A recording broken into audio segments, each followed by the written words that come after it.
So I've taken the tire off of the rim, and you can see, and it was actually already partially off.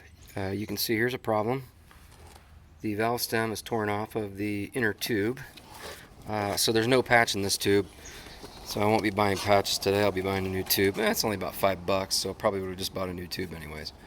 So that's a problem. I didn't really see any other holes in it.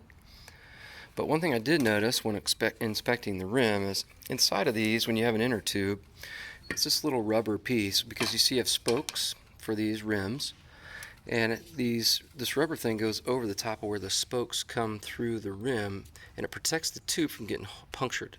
So here we have a couple of spots where the little rubber piece is cracked or broken or torn, and so the tops of the spokes kind of poke through a little bit, and as a result, that could result in rubbing on the inner tube and potentially poking a hole in it. So I'll address that as well.